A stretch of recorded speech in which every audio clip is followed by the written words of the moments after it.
አሰላሙ አለይኩም ወራህመቱላሂ ወበረካቱ። ውዴታ ወደዳችሁ የተከበራችሁ የገነት ከዲር ቤተሰቦች እንዴት ናችሁ? ደህና ናችሁ? አልሐምዱሊላህ ነው ያለው።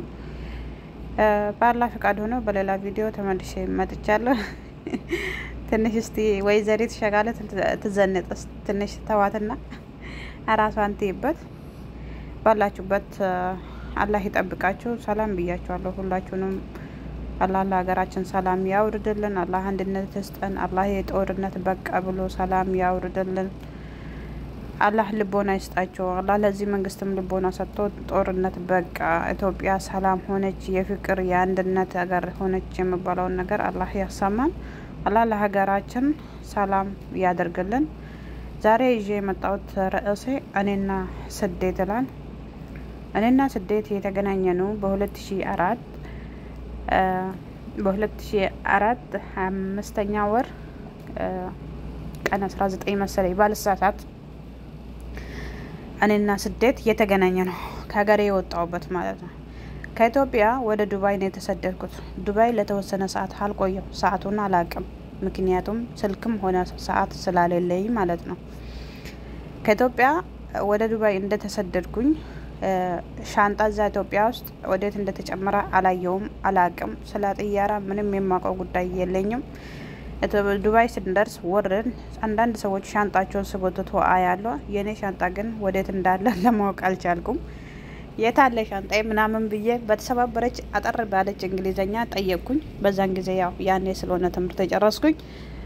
የሆነ ሀል ቢሆንም እንግሊዘኛ እችላለሁ። ብጠይቅም ግን መልሱን ለማግኘት አልቻልኩም። ወደዛ ሂጂ ታገኛለሽ፣ እዛ ነው የምታገኘ ነበርና ብቻ የርኩኝ ከዱባይ ወደ ኦማን ተሰደድኩ ማለት ነው። ምክንያቱም እኔ መስራት የምፈልገውና መሄድ የምፈልገው ወደ ኦማን ስለሆነ፣ ግን ጥያራው ትኬቱ ደግሞ የተቆረጠልኝ ዳይሬክት ስላልሆነ ወደ ኦማን ነበረ ማለት ነው የወሰደኝ ማለት ነው። ወደ ዱባይ ነበር፣ ከዱባይ ወደ ኦማን እንደገባው የሆነ ወፈር ያለ ሰውዬው ቆሞ ጠበቀኝ። መጣር ላይ ማለት ነው፣ ቦሌ ላይ እንደምንለው አዲስ አበባ ላይ ማለት ነው።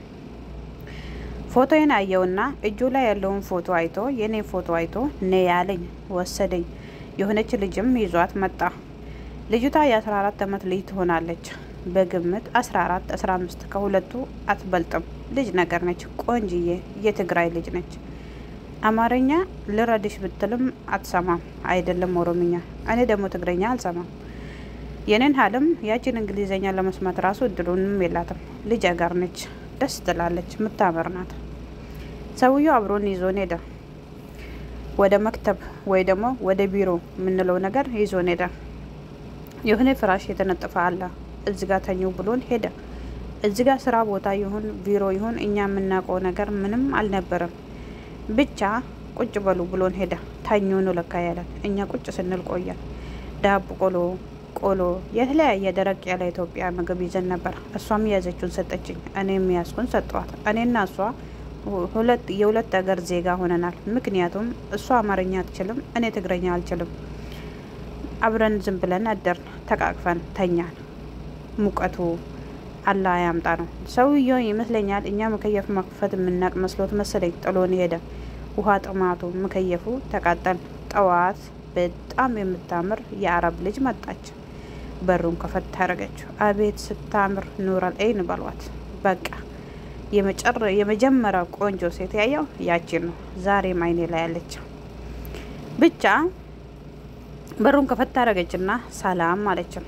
አሰላሙ አለይኩም ብላን ገባች። እኛም ሰላምታችን መልሰን ሌላ ሰላምታ የለም። ምናውቀው አረብኛ ወአለይኩም ሰላም የሚለውን ብቻ ነው። ከዛ ፊታችሁን ታጠቡ አለችን። ምን እንደምትለን ግራ ገባን። ወደ ሽንት ቤት ወስዳ ፊታችሁን ታጠቡ አለችን። ገባን፣ ፊታችን ታጠብን። የሽንት ቤቱን ውሃ ግጥም አድርገን ጠጣን፣ ምክንያቱም በጣም ጠምቶናል። ከዛ አታች ወረዱ አለችን። ያዝነው ሻንጣችን ይዘን ተቃቅፈን አታች ወረድ ቁጫል። ትንሽ ቆይቶ በኢትዮጵያ 3 ሰዓት ይሁን 4 ሰዓት የሚሆን በግምት እኔ የምሰራባቸው ሰዎች መጡ። ባልና ሚስት ተያይዘው መጡ፣ ተነጋገሩ። እኔን ይዞኝ ሊሄዱ ተነሽ ያሉኝ። ገባኝ፣ ይዞኝ እንደሚሄዱ እንደምንለያይ ገባኝ። ተቃቀፍ፣ ተለቃቀስ። ቻው ለመባባል ራሱ እኔ ትግረኛ አልችልም፣ እሷ አማርኛም ሆነ ኦሮምኛ አትችልም። ምንም አይነት ልንነጋገር አንችልም። ሁለታችንም ግን ኢትዮጵያዊ ነን። ተለቃቅሰን ተለያየን። ሰዎቹ ወደ ምሰራበት ቤታቸው ይዘውኝ ሄዱ። ረዘም ያለ መንገድ ሄድ ነው። የቤታቸው ደረሰ። ሴትዮዋ ቤቱን 3 ፎቅ ነው ካሳየችኝ ከጨረሰች በኋላ ቤት ውስጥ ያሉት በጣም ብዙ ናቸው። 18 ሰው ናቸው። 3 ፎቅ ቤት 18ቱንም እኔ አንድ ሰራተኛ ብቻ ነች ያለቻቸው ማለት ነው።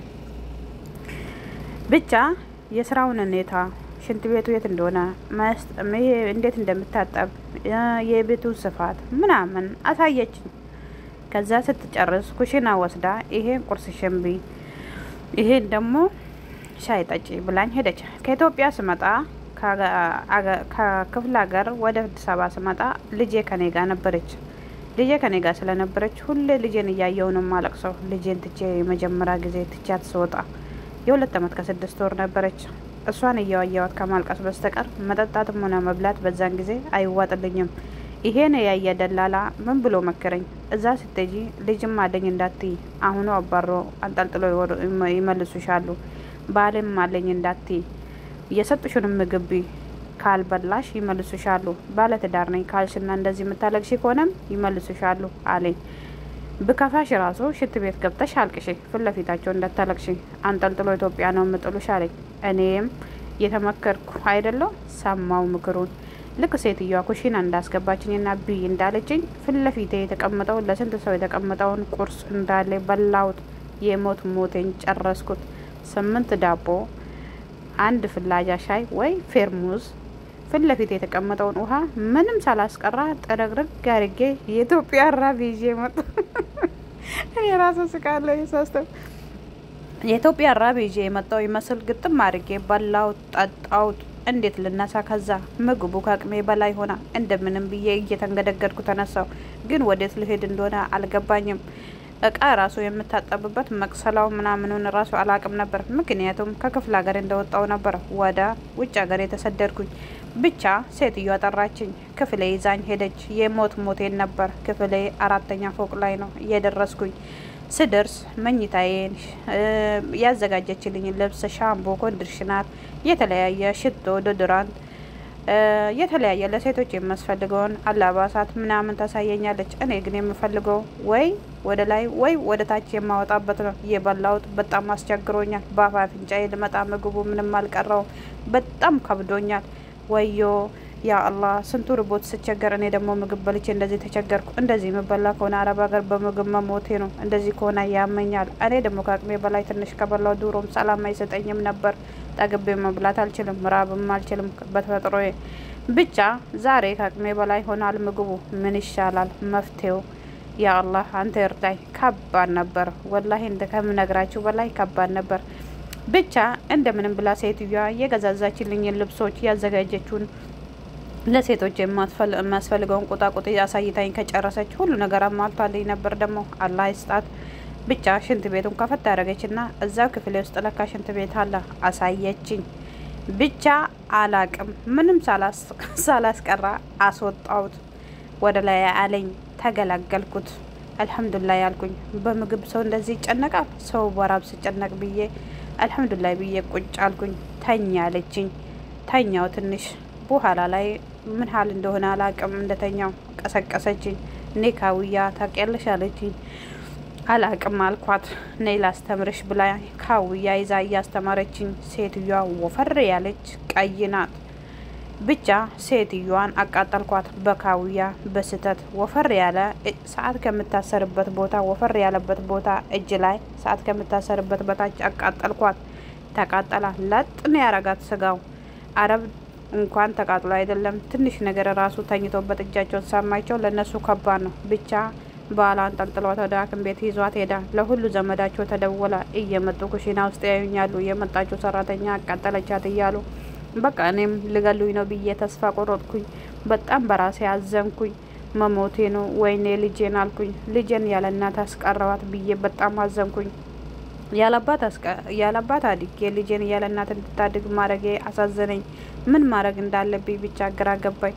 ስልክ የለኝ፣ ምንም የማውቀው ጉዳይ የለም። ወዴት እንደሚሄድ ምን ማድረግ እንዳለብኝ አላቅም። ብቻ ያለኝ ነገር አላህ እንድምረኝና ከጥፋቴ ከገደሉኝም መሞቴን ወሰንኩኝ።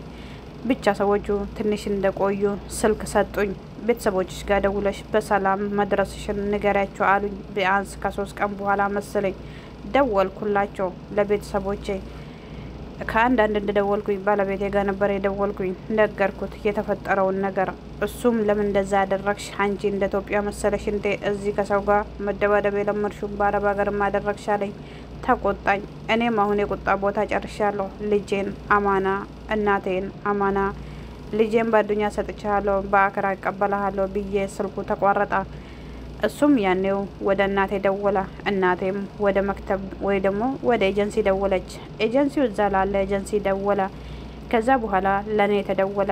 ማን ነው እንገልሻለን ያለሽ አሉኝ ብሎ ጠየቁኝ። በሰዎቹ ስልክ ማለት ነው። እኔም በየመጣ ሰው ሁሉ ሴትዮዋን ስላቃጠልኳት ልገሉኝ እንደሆነ በእጃቸው ይነግሩኛሉ።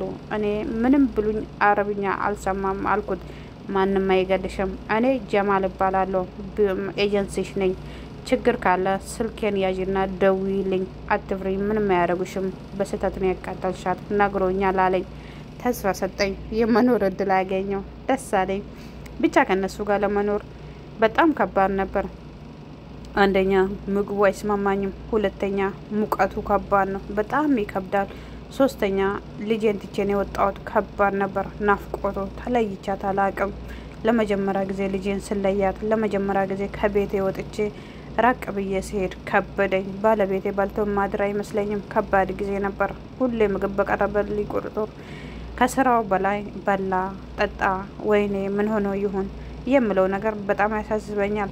ልጄና ባለቤቴን መታገዝ አልቻልኩም። ሁሌ ማልቀስ ነበር እያለ ቀናቶች እየተቆጠረ ሰዓቶች እየተቆጠሩ ወደ ቀናቶች እየተቆጠሩ ወደ ሳምንት እየተቆጠረ ወደ ወራቶች ሄዱ። ጊዜው ረዘም አለ። ሰራውት፣ ተለማመድኩኝ፣ ግን ከባድ ነበር። ሁሌ የማያስቀኝ ነገር በዛን ጊዜ አዲስ ደግሞ ሆኜ ገጠመኝ። እኔ ልክ መጥቼ በ15 ቀን የመሰለኝ ሴት ልጅ እቤት ውስጥ የወለደች አለች። ከወንድሟ ጋር ነው ሳሎን ላይ የምተኛ። ጠዋት እኔ ቤት ልጠርግ ስነሳ ወንድሟ ሌላ ክፍል ይሄዳል። ብቻ ልጅቷ ተቸግራ ስትጣራ ሰማው። ምን ልርዳሽ ለማለት እኔ አረብኛ አልችልም፣ እንዳታዘኝ፣ እሷ ቋንቋዬን አትችልም። ብቻ ምን ማድረግ እንዳለብኝ ግራ ስገባኝ ልጁ የገባበትን ክፍል ስላየሁት ከክፍል ብዛት እኔ ሰው ወዴት እንደምተኙ ራሱ አላቅም። ገባው ልጁ የገባበትን ክፍል ስላገኘው ስሙን መጥራት ስለማላቅ ትፈልጋለህ ማለት ስለማላቅ ልጁን አናቱን ይዤ ጎተትኩት። ልጁ ደነገጠ፣ ጮኸብኝ። ጎአውት አለኝ። በሩጫ ወጣው። ቤቱ ሁሉ በአንድ እግር ቆማ። ገብታ ጎተተችው አሉ ተባብሎ ሁሉም ሰው ተነጋገረ። ቢያንስ ልጁ የ22 አመት 23 አመት ልጅ ይሆናል። ለምንድነው የገባችው ወንድ ክፍል ምናምን ተባለ። ግን እኔ ልጅቷ ተቸግራ ስትጣራ ነው የሰማሁት። ሁሉም ሰው እንደዚህ ወንድ ክፍል አይገባም ምናምን አሉኝ። እሺ አልኩኝ። በእንግሊዘኛ ነገሩኝ። ለምን ገባሽ ብሉኝ እኔ አረብኛ ስለማልችል ለምን እንደገባው መናገር አልችልም። ከ6 ወር በኋላ ነበር የነገርኳቸው አረብኛ ስችል። ከ3 ወር በኋላ ግን ምግብ መስራት፣ ቤቱን በደንብ ማጽዳት፣ አረብኛ በደንብ ባላወራም አንዳንድ ነገር የማውራት እድሉን አገኘው። ምክንያቱም ማንንም ሰው ቋንቋዬን የማወራው የለም። ሁሌ ከነሱ ጋር ብቻ ስለሆንኩኝ ሌላ ሄሎ የሚለኝም ስላሌለ ስልክም ስላሌለኝ የሰው እንትንም ድምጽ ስለማልሰማ የነሱን ድምጽ ብቻ ነው የምሰማው።